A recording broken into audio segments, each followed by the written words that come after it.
TV Patrol, Negros na. Patrol, Negros na. TV Patrol, Negros na. TV Patrol! Negros na. Iyari na ang nagapanguna kag nagabagang nga mga balita.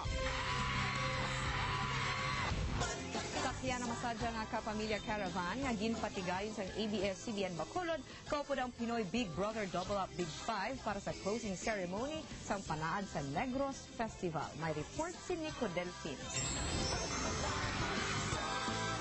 Halos walang untat ang hinugyaw sang lingibo ng mga tumalanaw sang magbisitang Pinoy Big Brother Double Up Big winner nga si Melissa Cantiveros upod ang C4 Boys nga sanday Johan Muriel Santos, Paul J. Castillo, Jason Francisco, kag si Tibo o kon si Steve Humalon para sa ginpatigan niya kapamilya caravan sa ABS-CBN sa Panaad Park and Stadium. We guys from Talisay City. Kaupod man sang Big 5 ang housemate sa syudad sang Talisay nga si Richard Paras o kung mas kilala bilang si Rica. Makabig nga record-breaking ang pagginutok sang may katwin sa 30,000 ka mga tumalanaw sa Panaad Park and Stadium. Agud lang masaksiyan ang ginhalad nga mga pagpasundayag sang grupo.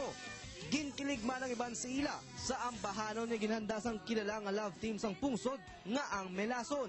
Now that I found you, I'll never let you go.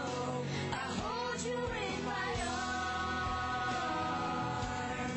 Magluwas sa mga pagpasundayag sang grupo. Nagpanagtagman sa mga papremyo ang ABS-CBN, pinagay sa ginpatigayan yung mga hinampang.